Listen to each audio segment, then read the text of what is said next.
Okay, good morning guys. Continuing on with the blog, just while a few of you jump on, just going to explain what I'm up to this morning out in the countryside. Morning. Yeah, so I've got out and about today, some nice scenery, and I've been banging out a few hill sprints up that hill, probably going a little bit slower than that dude there. It felt that way. So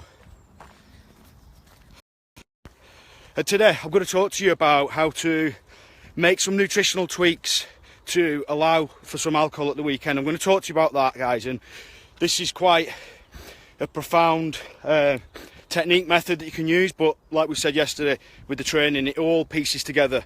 It's no good just doing one little piece, you've got to do the whole thing. So yeah, I banged out a few hill sprints behind me up there, just going around that bend, around that bend there. And just before I get going with this nutritional piece regarding to alcohol, I just want to get my mentality across, guys, in terms of how important I feel it is to remain athletic. So it's good packing on this strength and size in the gym. It feels fucking good to be hitting PBs at the age of, once you get past the age of 30, you're still hitting PBs. It lets you know that you've got more to come. You're not fucking giving up.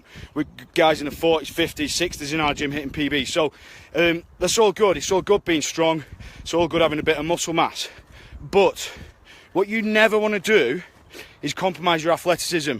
And that's why it's so important to know what your goals are and identify exactly what it is you want to achieve. So for me, keeping hill sprints in, keeping the occasional distance jogging, as long as we're not focusing on this shit as a be all end all for us, then we're going to be fine, we're going to be good.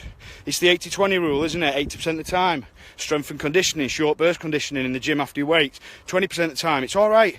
Don't be frightened of doing some cardio. And another way I like to keep athletic, guys, is bodyweight stuff, hitting punch bags, burpees, bodyweight exercises, calisthenics, kettlebell work, moving lighter weights fast, hill sprints, jogging. Okay, these things are cool, guys. You don't have to live under the barbell and dumbbell 24/7.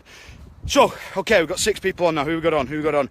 Ollie, Wayne, Franco, hope you're having a good time, mate. We're missing you. Big Rob, Jean-Claude, good mate of mine. I owe that guy a great deal. He's really helped me out. So anyway, we're talking about how to tweak nutrition to build in a bit of alcohol at the weekends. So before we get going, I need to put the disclaimer in, like I did yesterday, in that we're not validating being a pisshead. All right, we're talking about enjoying a couple of beers and not feeling guilty and not getting fat because you're doing it. So nutritionally, what can we do? We can drop our carbs. Okay, basically what you need to do is essentially drop your intake, your calorie intake, in and around the weekend to make up for a bit of junk food that you might be having and a bit of alcohol. If you are a precision person, I would recommend doing this via MyFitnessPal. If that's 23 steps away from where you currently are, don't worry about that. Just take the theory of what I'm saying, guys. So what we want to do is drop calorie intake slightly. I would kind of start this maybe on a Friday, maybe a Saturday morning, and maybe a Sunday, guys, and maybe a Monday, okay? And another word of warning, you don't want to just kind of be radical about this. This doesn't want to validate being a pisshead. This doesn't want to be like, right, I've took in 3,000 calories of alcohol, so therefore I can not eat for 3 days and I'll be all right. You'll not be all right, because you'll drop muscle mass like a bitch. You'll have no energy and you'll screw your hormones up and you'll just be counterproductive in what you're trying to achieve. So that being said, options we've got are things like if you have an omelette for breakfast, then just have an egg white omelette. So you're knocking a few calories out there. So there's nothing wrong with the egg yolks. They've got some good fats in them, but again, they are high calorie, so we can take them out. Dropping things like high fat snacks like nuts, peanut butter, anything like that. We could drop carbohydrate intake slightly on a Friday, okay, or a Monday. What else could we do, guys? We could just drop overall food volume.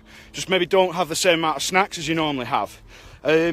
We could drop our carbs from our meals. So there's a ton of different tactics that you can use, guys. But like I said, I'm talking about the 10,000 foot view theory here. So that is dropping your calories in and around the weekend to make up for a few beers, a bit of junk food that you might be eating. If you are in the type of shape where you're in good shape and you want to go to great shape, or maybe you're even in great shape and you want to go to fucking superhero shape, then I would certainly recommend doing this on a calculated basis.